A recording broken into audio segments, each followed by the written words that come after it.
I'm Chris Stafford, and this is episode 22 of AART, the podcast where we get to know the women behind their art. If you don't feel it, I'll make you feel it. I'll show you what I mean.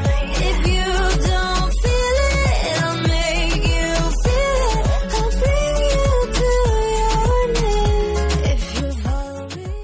My guest this week is Maria Josenhans, a landscape artist working both outdoors and in her studio.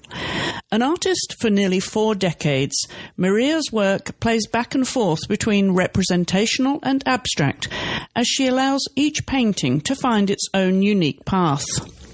Maria was born in New Jersey, one of 2 daughters to parents James and Janet. Her mother was a librarian, and her father an engineer and keen photographer. Maria had an early introduction to the art of photography in her father's darkroom, and developed an interest that shaped the early part of her career. As a child, her mother introduced her to Scottish Highland dancing, which still today is a passion that she shares through teaching and adjudicating. Her talent for painting was discovered in high school, where her teacher, Mrs. Eric, would prove influential in guiding Maria into a career as an artist. From 1982 to 1986, she studied at the Philadelphia College of Art, now the University of the Arts, in Philadelphia, Pennsylvania, and graduated with a BFA in illustration with honors. In 1994, Maria studied large-format black-and-white photography with Paul Caponigro. Her early career in photography and illustration was spent in New York before she moved to New England. Once she met her Canadian husband, her path changed course, and she turned exclusively to painting. In 2000, they moved to the west coast of Canada, where Maria has enjoyed a climate that allows for year-round plein-air painting. She has always been a nature lover, and she's also a student of Zen Buddhism. Maria currently lives in Barnaby near Vancouver with her husband Marcel and their new dog Basil. Maria, welcome to the AART Podcast. Thank you so much for having me, Chris. It's great to be here. What's the studio and ambience that you have there over in Vancouver? Because it sounds perfect from what you've told me. It is. It's really ideal for being both an outdoor painter and a studio painter. I love the landscape here because I mostly paint landscape, and so I'll paint outdoors. And I love the seascape. I'm really close, right on the coast virtually, and so I have access to just wonderful scenery. And we're lucky here in Vancouver because our winters are never like really freezing cold. So, if you're just a little bit hardy, you can be someone who can go out and paint pretty much year round. And pretty much that's what fosters all my work that I do in the studio. So it really is a fantastic place to be a painter. And you are an outdoor girl, aren't you? You like to do all kinds of things, you've told me, and I'm looking forward to you unpacking that a little bit later on in the show. But let's start with you. First of all, you are an East Coast girl, aren't you, originally from New Jersey? I am. And, you can take the girl out of the East, but not the East out of the girl. I think that's kind of what I say sometimes, because I really do find that having come to the West, I think it made it more apparent to me that there really is like this East Coast aesthetic that is just in me, and I love, and just comes out in my work no matter where I'm painting. I mean, I could be painting anywhere in the world, but it's still sort of like an aesthetic that seems to be well within me. And I'm always thrilled when I'm back east again, back in New Jersey or all the way up to Maine. I love the state of Maine. And so yeah, I love painting here, but yeah, there's definitely a East Coast tradition in me. And that's quite a contrast, isn't it?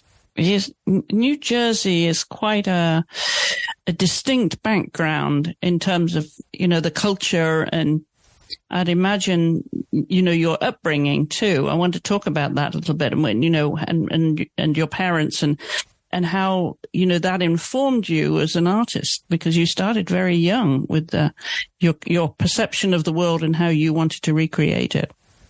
Yes. And I would say, I feel very fortunate actually to have grown up in New Jersey, because I grew up just outside of New York. So New York was always a place that my parents would take me into New York regularly. And as I was a teenager, I would just go in by myself. And, even in high school, we would have, trips to Soho and that kind of thing. So yeah, I had great exposure, just constantly, to such a high standard of art, both in dance and performing arts and visual arts, of course. So, and then I also felt really lucky because in New Jersey, as you may know, it's called the Garden State. So, although people may not see that when they're driving through, I grew up across the street from a huge county park where it was just, it's where I learned to ride horses and, all that type of thing. So there was nature just, all around me. So it wasn't, I was really lucky to have that wonderful mix of both nature and then, an urban life. So I think I feel very lucky, as I said. Well, we are fellow horsewomen then. I didn't know that. You'll have to tell me more about your riding. Oh, well, that was kind of back then. That didn't really continue after high school, but I did love it. And every once in a while I get on a horse again. Yeah. Well, that's a great way to observe nature too, isn't it? Yes, it is. It really is. Just as I think you mentioned that you ride bicycles, and I find cycling is also just another, it's the pace with which you go through nature that is something is very, very important, just like when we take a walk through the woods, it's at a certain pace.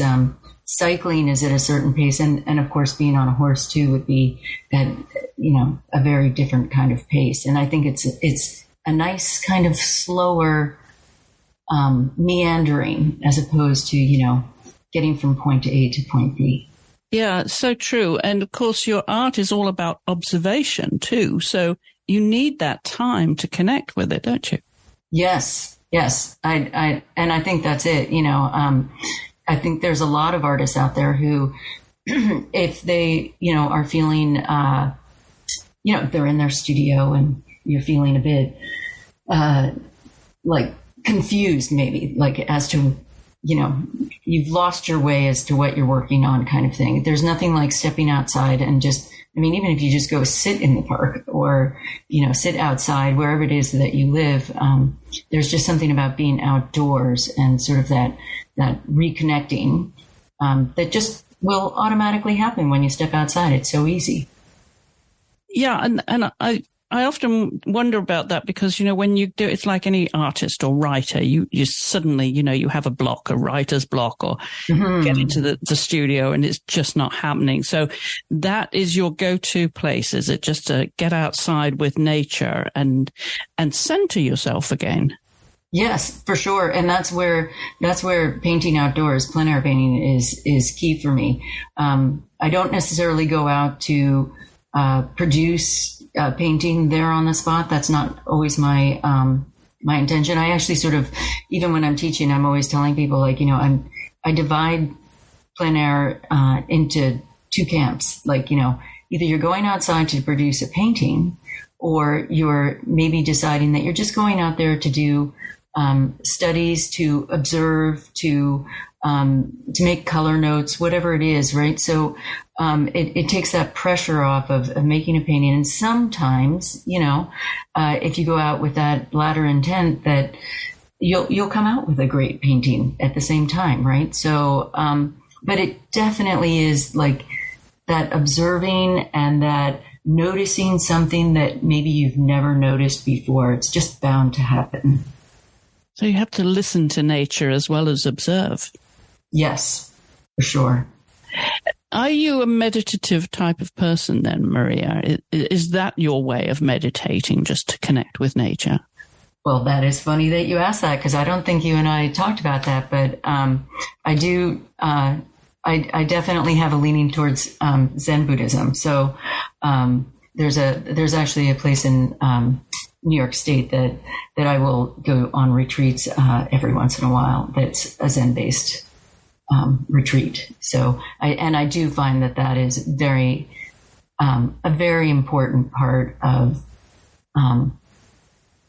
bringing yourself, just quieting yourself, sort of removing it helps to remove judgment and that sort of thing. So I do find that that's very, very useful. And during that time, then, would you paint or sketch at all, or you just switch off from that?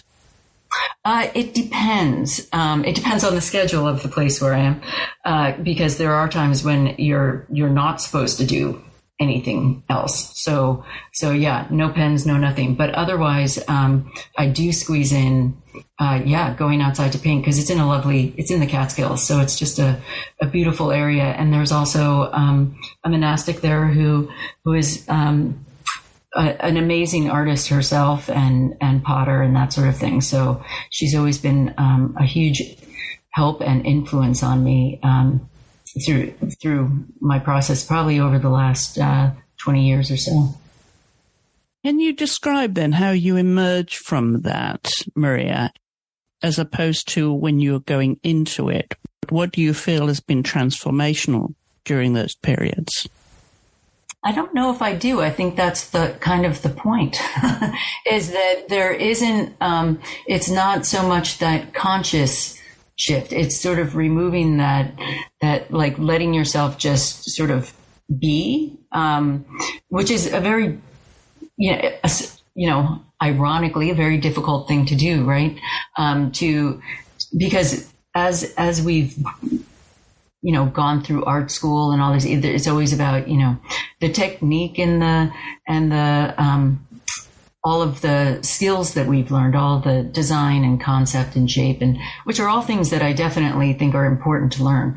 But, there has to come that time when you sort of let those things go. So I think it's a good way to sort of take, just like a dancer might, a ballet dancer is going to spend hours and hours at the bar, working on their, pliés, tendus, all the moves that they need to do. And that they need to do all that in order to get out there and sort of let go of that to actually do the dance, to do the performance, right?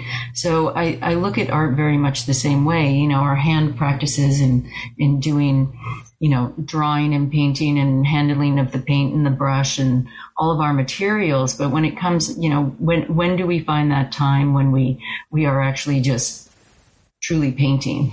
And so I find that being at the monastery and that type of thing is actually very helpful for just sort of letting go of things and not having any sort of pressure to produce. I think that's probably the biggest point of that. That was probably a very long answer to what you asked, but you enjoy a quiet space then when you're painting, or can you be stimulated by music or the spoken word? Not spoken word. I don't do that. But music for sure. I do both. It depends on where I'm at in a painting. If I'm feeling I really need to, if I know exactly what I'm going for at the moment, music's great to have and it really sort of fuels me on. But other times I love just complete quiet. So no, I'm back and forth and I can have some pretty loud music. Well, let's step back to some childhood exploits, because your father, James, who was an engineer, he had a dark room and introduced you to photography, which became a lifelong passion, didn't it? Yes, it did. Yeah, that was very instrumental in sort of just, I'll say in like beginning to really look and really see, right? Like looking through the camera and then also the technique of the darkroom. So I feel very fortunate that I had that. Yeah. The magic of the darkroom before digitalization came along. And of course, getting your fix with, the fix, the smell of the fixer, right? That Yeah. all of those Yeah. All those smells. stimulations. Yeah, Mm-hmm. for sure. Yeah. So presumably you learnt black and white then, and then that was what inspired you. Tell us a little bit about what you were looking for when you were taking pictures and when you were processing in the dark room at an early age. I think I was, let's see, it was around, how old was I? I don't know, maybe about 24, 25 when, so I'd already been doing work in the darkroom, but then I was introduced to the work of Paul Caponigro, and his work just immediately spoke to me. There's a quiet, a spirituality, there's, and their landscape, and he did many things like the megaliths in England and the UK, and yeah, I was just, I couldn't believe this. The first book that I got called The Wise Silence, and so which actually my father introduced me to. We were in a bookstore and he just like handed me this book, and that was it. And so I wrote to Paul because, this is kind of pre-email sort of thing. And I said, if you're ever doing a workshop, please let me know. And then I was lucky enough to get into a workshop with him. And that pretty much started a lifelong connection. And he was an amazing person. And he, I would say in many ways, was the one that taught me to see. And just, watching him, working with him, I worked a bit with him in the dark room. And even though I'm a painter at this time, I still attribute so much of how I see and what I do to him. So, I think finding those people that you connect with is super, super important as an artist, right? Those ones that can teach you. And that was large format photography then. You were going big at that point. Yes. Paul worked with both, he worked all formats, but a lot of times a 5x7 and that sort of thing. And I was working 4x5. So for those that don't know, it's a 4-inch by 5-inch negative that you get. And so, you can get some beautiful detail and those cameras really do so much more than what, just a regular SLR will do. So, in terms of manipulating your space and that sort of thing. So, they're amazing. I still, of course, have mine. It's one of the most beautiful things I own. Which one's that? I have the Horseman, 45 FA, and it's, it's just this beautiful machine, it's just wonderful. Yeah. A feat of engineering. Yes, it really is. And there's nothing that could ever be improved on those or changed, right? There's such it's like a paintbrush, honestly, right? Like, how do you improve on, a bristle brush? Did you continue after you left home in New Jersey to have access to a dark room? Is this something that you continue to pursue alongside your painting?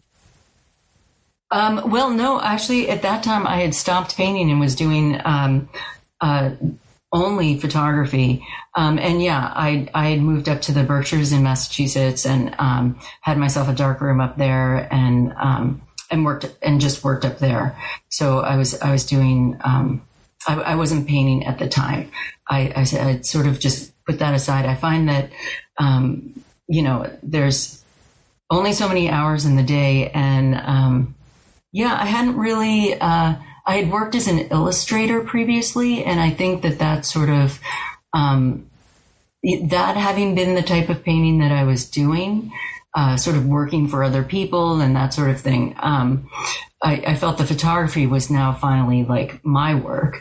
And so I hadn't, it wasn't until about, 2004-ish that I came back to painting again. And then painting took hold and has not let go. Do you miss the photography? Do you miss playing in the dark room? Honestly, I miss the magic of the darkroom, but I do not miss the, I suppose if I had someone that would, come and set everything up and break everything down for me, that would be great. But no, I don't. I miss the magic of watching the image appear and as you mentioned, the smells and, I love the feel of the paper and everything. But being an outdoor person, it's hard to be in a dark room. Absolutely. But when I'm sure you hear about talk about a dark room and you hear about people, playing in the dark, it is that magic. And I don't know about you, but I really want to be back in a dark room. It's something so magical about it. It is. It is. Yeah. It's its own little sacred space. That's like just magic. It's like, what's happening in that room in there? It's like, it is magic. It's all alchemy in there, I think. And having been in the dark room with Paul at times, really, you really feel the magic. It's quite amazing to watch a print being made is, and I'm not talking about just coming up out of, the developer. I'm talking about like as it's being exposed and, the dodging and burning and everything like kind of going on. It really, it's like a sleight of hand when you're watching these hands move over to like make it. I get chills just talking about it. It's really, yeah. Yeah, I do too. I could listen to this. We could talk about a dark room. Yeah. And Photoshop just doesn't quite cut it, does it? No. It's pretty crazy what it can do, but it's still, as they always said, like back in even when I was taking photo in high school, it's like you're really best off just doing the best you can, getting the best exposure and all that kind of thing, like right on the film. Right. And I kind of feel that same way, whether it's digital or not, you want it like instead of messing around with it and playing around with it on Photoshop, what if I can, try and get that same sensitivity and everything just right there, right as I'm capturing. So, because I think, just as in painting, like I think people really respond to, like, if I do a painting that I'm super excited about and I know what was happening when I was doing it and blah, blah, blah, and they might not know that whole backstory, but I think that backstory is in that paint and it's gonna come out and it's gonna talk to someone, right? Maybe not everyone, but it's still gonna like talk to someone in that same way. And that's what an amazing print in the darkroom does too, right? Like it just, yeah. So you want to try and get it right the first time. Yes. It's what you see, it's what you feel. And you're right that those emotions do translate. They really do. Yeah. And as a child, then you were creative, but you're also quite sporty by the sounds of things. Oh, yes. My mother decided when I was 5 that I should be a Scottish Highland dancer. So she drove me, I don't know, more than an hour each way, I think, to dance class in Kearney, New Jersey. And it's been something that I do to this day in terms of now I'm a teacher and an adjudicator, but of competitions, but I still, it's something that's always been a part of my life, dance. And Highland is very, very similar to ballet. So even in my later years when I lived in New York, that was part of the reason I stayed in New York so long, is because I could go to ballet classes there as a drop in, and it was just it was and that too big part of shaping who I am and how I feel and how I approach a canvas. Right? I mean, once a dancer, kind of always a dancer. So what's the background to that then? Was your mother of Scottish descent? Yeah, she had Scottish and Irish in her. And I think she just, it's a really good question. I'm not entirely sure 100% why she chose that, other than I think she just felt like, well, I don't want to just send you to, ballet tap jazz. I want you to do something that's, a little bit different. Plus, I even did go to ballet when I was like really young, and I didn't get it. Like, I just was like, what are we doing? We didn't do a dance. We didn't put anything together. But when you do Highland, you're learning a dance. I learned the Highland fling. I learned the sword dance. I learned the chanteuse. So you're actually learning to dance. You go to a competition. There's very like sort of goal oriented end product sort of, even though it wasn't maybe a final end product, it still was like, this is the dance. And it was something that I guess I understood as a child, but then when I was older, about 20 years old, that's when I started ballet again. And I'm like, oh, well, I get it now. and I loved it. But, I think that's, Highland was something I understood. So I think that it worked out for me. Did that take up a lot of your time, or did you get to play other sports as well? Did you kick a ball? No, I didn't really play like team sports and stuff like that. I didn't do much in the way of like softball or soccer or anything, but I did ride horses. So between the dancing and the riding, those were like two things that don't complement each other, I might add. My dance teacher was not thrilled I was riding a horse, but I did it anyway. And you appreciate the sports, with that fluidity of movement, don't you? I think like skating and gymnastics and dance. Oh, yeah. All of those things. Did you ever get inspired to paint those scenes? No, actually.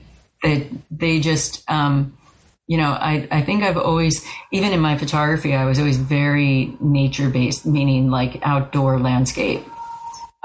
Some still life, I do enjoy interiors as well, but no, I never had any, and I do I love painting the figure, but I don't really find that, I guess maybe I feel like the dance, for example, is an expression of its own. And, I'm not going to, I don't know. I have no desire to really paint it. Let's go back to high school, because your talent was clear and apparent then. You already were winning awards. Well, when I graduated high school, they always gave, our senior year a excellence in, art award. So I was fortunate to have a wonderful art teacher in high school who supported me greatly and actually was very influential in where I went to university. And she awarded me that art award in high school. So that was a real boost in confidence, I have to say. I find that anytime I meet young people who are interested in art, I always try and make sure they realize how that art is not just like a playroom in the school, that it can be something that they can go to university for. They can live their life around it. It doesn't have to just be a hobby, because I guess maybe it's because I sort of felt that was, that's how art was looked at by a lot of people, when I was younger. So I guess that's, I sort of transfer what was my experience to what might be a young person's experience now. So it's always important to me that they have like a good sort of high school experience and really want to, if they want to pursue art, that they do, and that they have the backing and the confidence builders to do so. What was your teacher's name? Mrs. Eric. I always just called her Mrs. Eric. And I saw her years and years later, actually at my mom's funeral, because she and my mom knew one another. And I thanked her profusely just for all she did for me. I remember going back to visit her again after I'd gone away to college, because I went to college for art, and she was, like I said, she was instrumental in that. So, I would come home and visit, and I'd go up to the high school and say hello and stuff, because she was a fantastic motivator. I don't know how many other people she she probably did motivated many other people to go to school for art, but she was fantastic. So was it clear then that you were throughout high school that's what you wanted to do? Were you a single-minded scholar?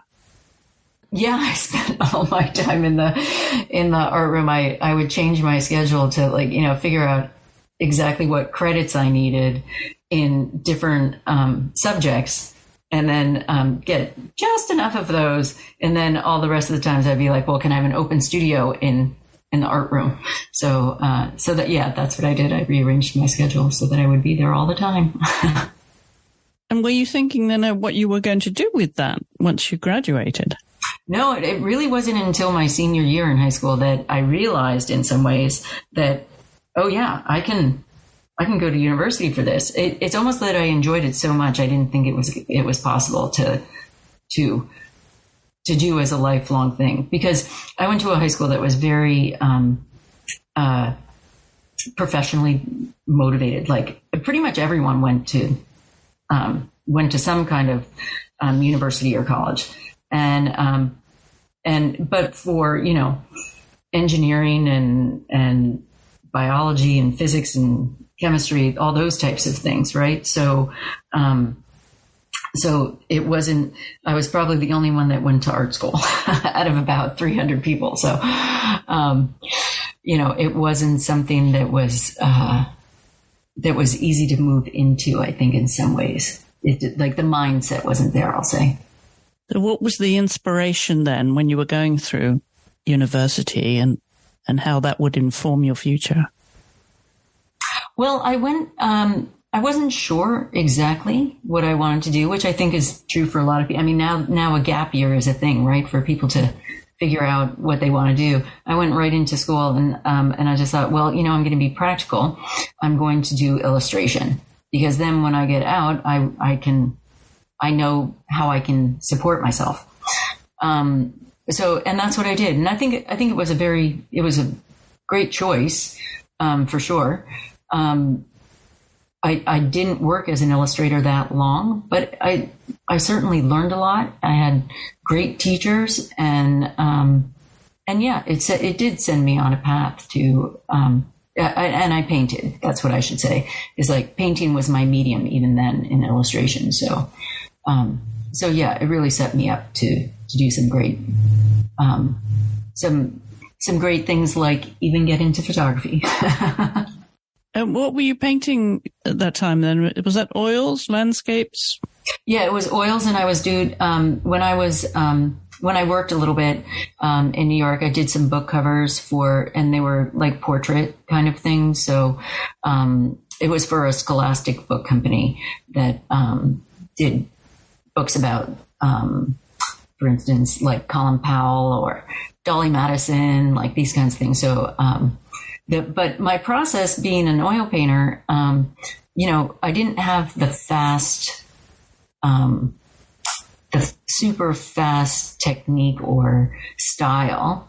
So, as an illustrator, you really, especially back then, you really need to be fast to like do enough work so that you're making enough money. So my style didn't necessarily lend itself to being an illustrator for very long. You couldn't see yourself sitting in Greenwich Village and doing live portraits then for a few dollars? No, I could not. I am definitely a solitary kind of painter. I really love being in the studio by myself.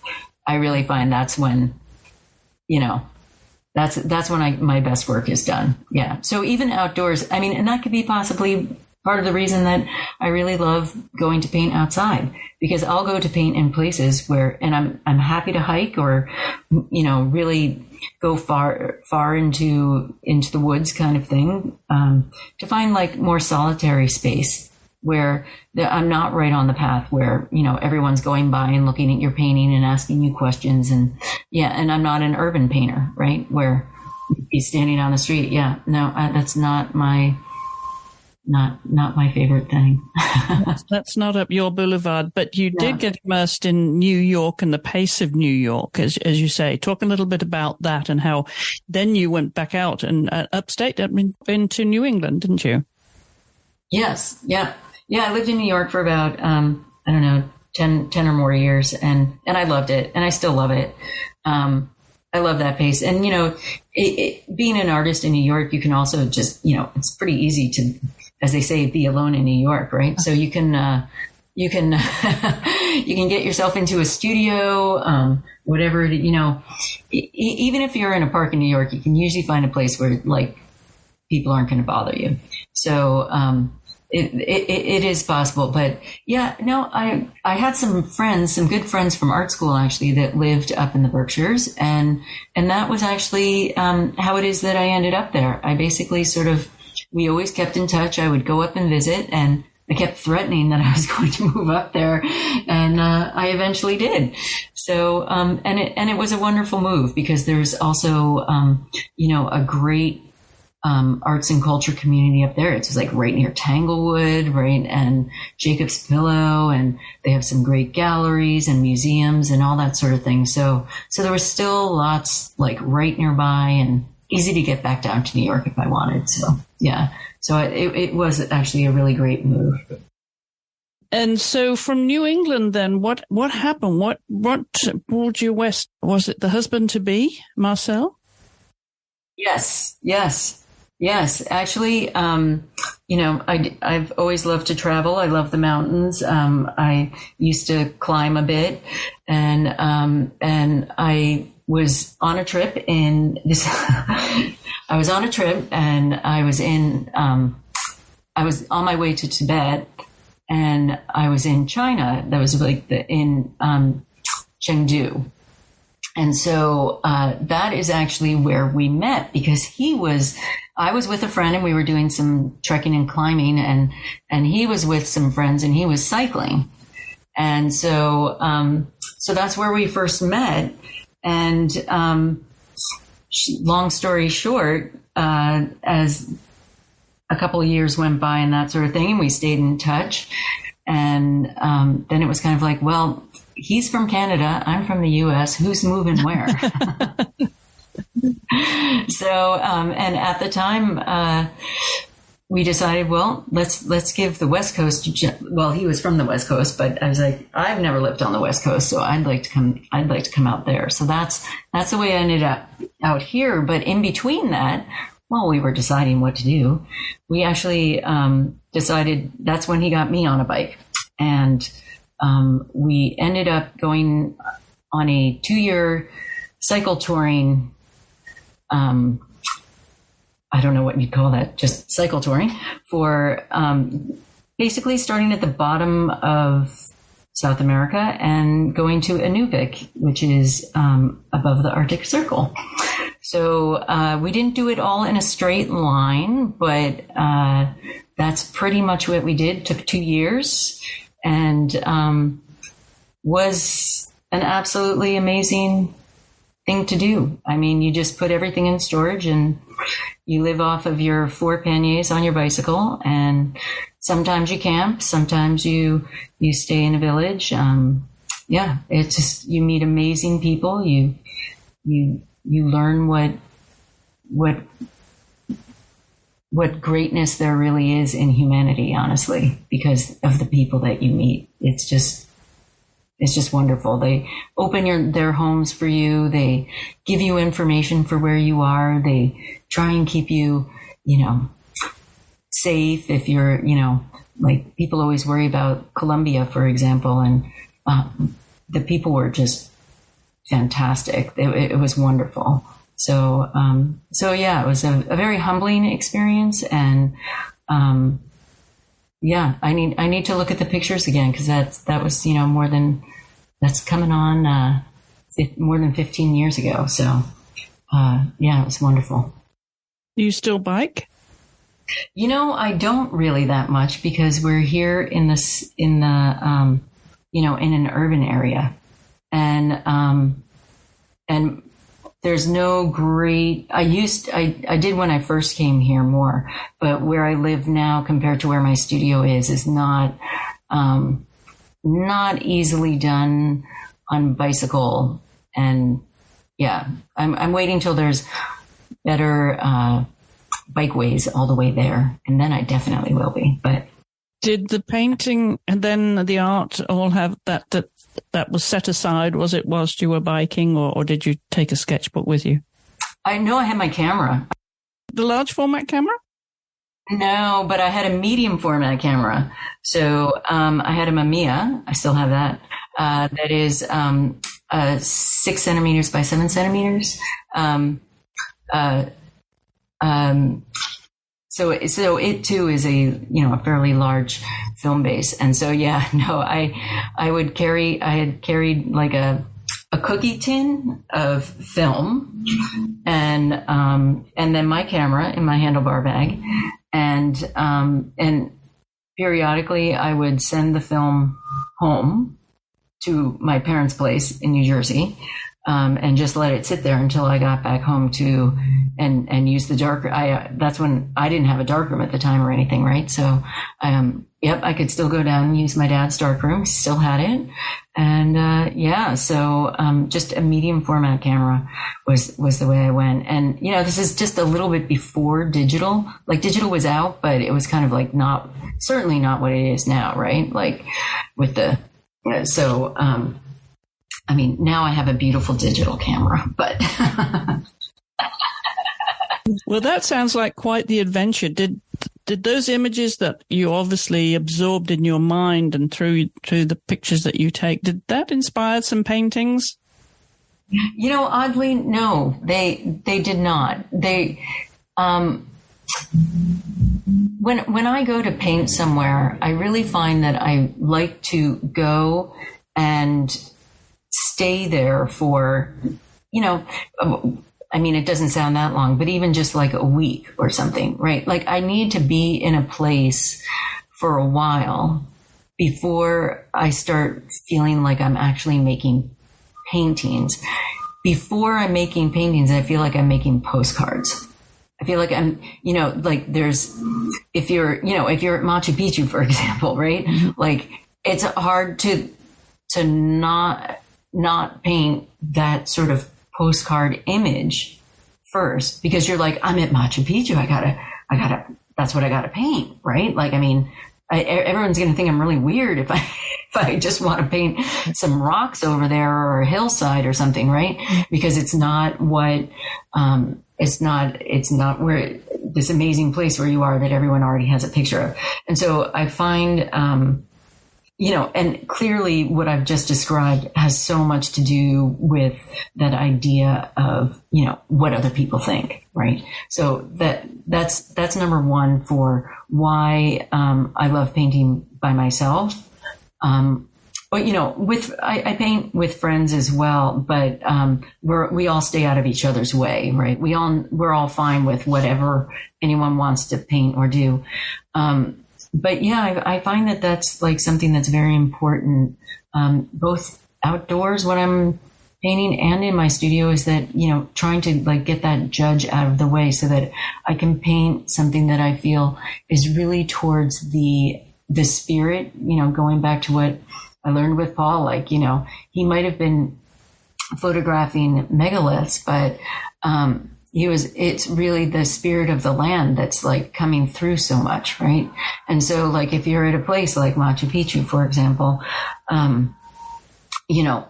is the spirit of the place just that postcard picture? Well, not really to me. So I need to really be there and sit with it and yes, paint that and get that out of my system and that sort of thing, and get to know that it's a way of getting to know the subject some more, but then really getting down to like the nitty gritty of like, what's really happening here? What do I really feel is the pulse of this land? What is speaking to me, relates to me. And that's, that's what I want to paint is that depth. So when I was photographing, I really felt that, the photographs themselves would be the end product. I was not really taking any, I took, I had a small 35 millimeter camera with me as well to make some slides sort of thing. But there's still many of them are just postcards because it's moving through places as opposed to really sitting and staying with them for very long.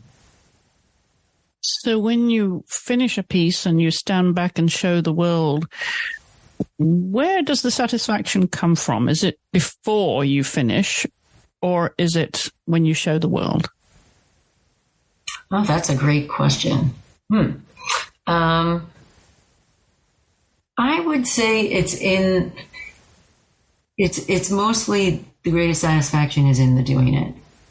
And when it's finished and I feel that it's got that spirit to it, because I think that if I feel that it's in there, I think it will come out to other people, not everyone, but certainly to some, and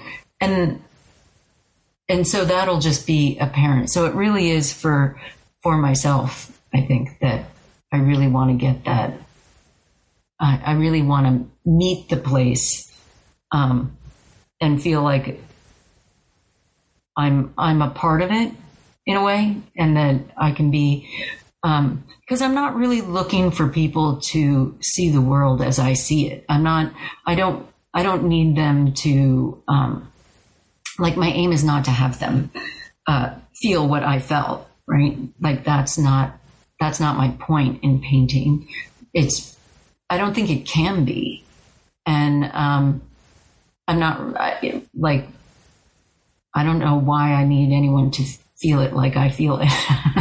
I want it to be a place where they can begin to, like, feel it for themselves, right? Like, open up something within them that maybe they hadn't thought about in a long time, or bring them to a place, and not a physical place, but a place within themselves, a feeling, that an emotion maybe that it touches, as opposed to because what I'm feeling is my own, and what they're feeling is their own. So where does success fit in all of this then for you? How do you define it? Probably just in that, like, feeling like I'm discovering new things, that I'm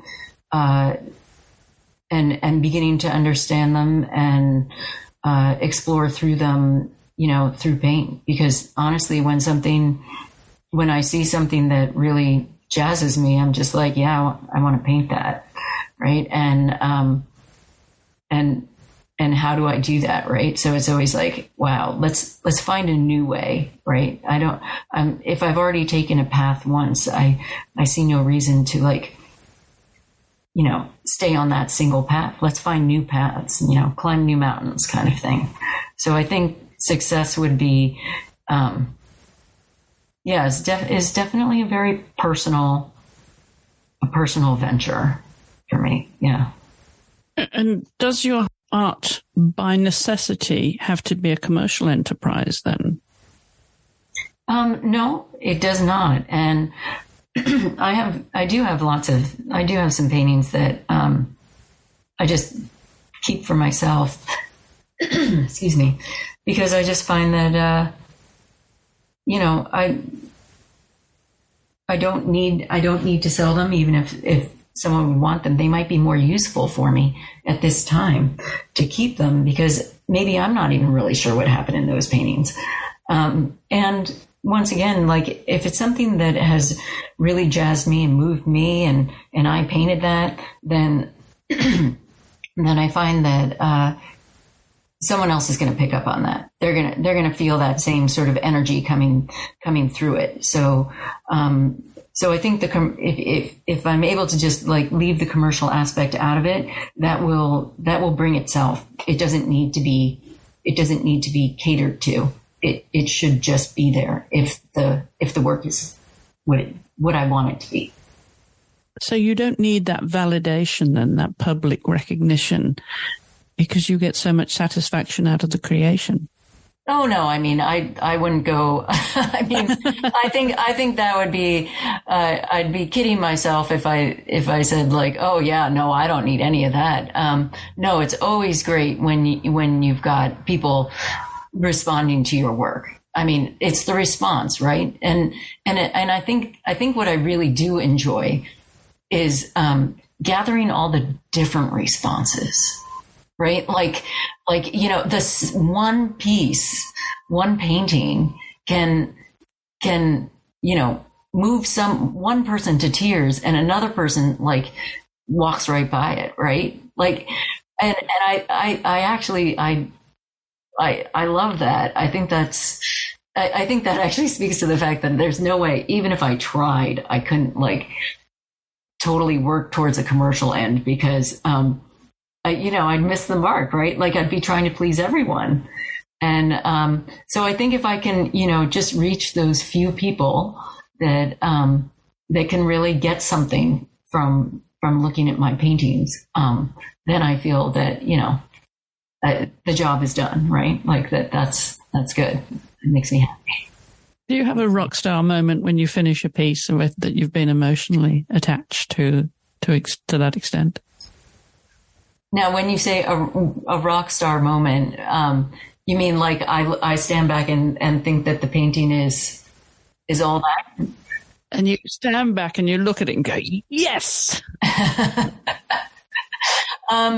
It doesn't, it's funny. There's two things.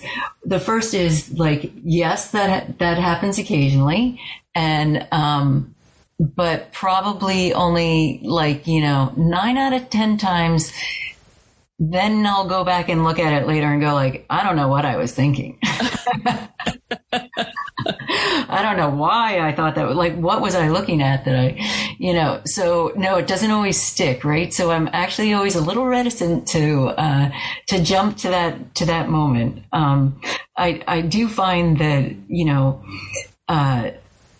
there are definitely times where if something happens while I'm painting, like, marks are made, blah, blah, blah, and I'm unsure about them, that's when I like to leave it because I have a feeling like, oh, I will come back and revisit that because that I can't tell right now, but that might be really good. So I'm a much slower, I don't think there's ever moments when I'm really like, oh yeah, that's it. That's perfect. I'm much slower to come to that. So yeah. It sounds like you're hard on yourself at times then. Oh yeah, for sure. Yeah, no, my husband will definitely be like, attest to that. Yeah. But I think that, I don't want to change that. I'm not trying to change that and be less hard on myself. I don't think that that would help me in any way. So, no, I think just being like slower paced and being able to step back and take a look is, let something sit, whether I like it or not. That's a very, the patience that pays off for me. And what is the pace of life like for you now? Are you able to paint every day? Because you teach as well. I actually try and keep my teaching sort of I try and pick and choose. So yeah, I've got a 4-day class coming up in August, and then I'll be doing, I'm part of several other instructors doing a 4 or 5 day retreat, plein air retreat, in September. And then I've got one other class, just a weekend class I'm doing in October. Yes. So that's lots for me. That's pretty much the year. I think I've only taught one other class this year. So, but yeah, I try and get into the studio virtually every day. I'll be going into the studio after we finish up here.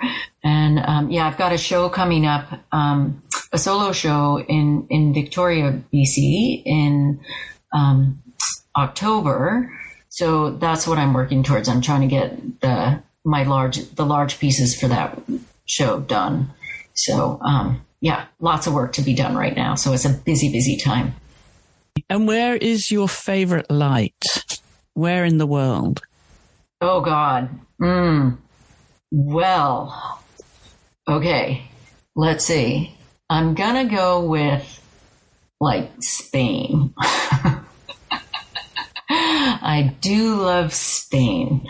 But I also love, and this is, you're going to probably laugh at this, I love the winter light in New Jersey. Did not expect that. No, the winter light is so beautiful, like in New England, I should say. Ah, New England, yes. I include New Jersey and New England, basically. It's kind of my endpoint. But yeah, like New Jersey up to Maine, like all of New England there, in the winter, because the deciduous trees, you know, they've lost all their leaves. And there's this fine, soft light that can really, like the filtering of the trees and the way they filter the light, I just think can be so beautiful. And at the same time, I find the soft light, warm light of Spain. You know, I mean, I know Spain is huge and there's many different places, but yeah, it definitely has a particular light to it. I haven't been to Italy in a long time, and I haven't really painted there much. So, you know, I know a lot of people choose Italy, but are there places that you want to go to that have inspired you to paint that you've seen? Oh yeah, I'd love to go to. I really actually never been to Ireland, but I'd love to go to like the Scottish Highlands again, and the Orkneys, Shetland Islands, all that, Wales. So all of that sort of, you know, UK area. I would really love to go paint there again, and then also go paint in France.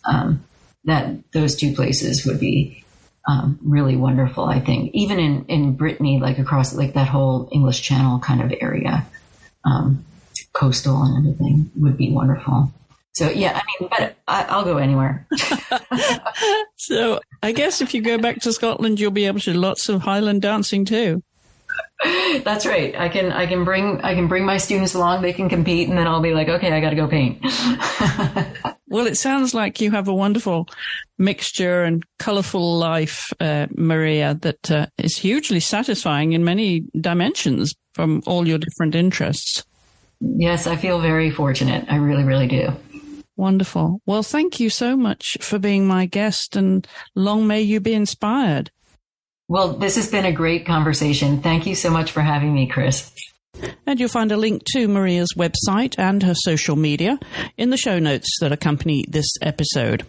And you can follow us on Instagram and Facebook. On Instagram, we're at the AART Podcast, that's with 2 A's, where you can leave your comments, questions, and suggestions. And we're also at Hollowell Studios on Facebook. If you have a moment, as always, we would love it if you would just take a moment to leave a rating and review on iTunes, because that helps our rankings and therefore helps others find the show. My thanks again to my guest, Maria Josenhans, and to you for listening. I'll be back next week with another episode, so I do hope you'll join me then.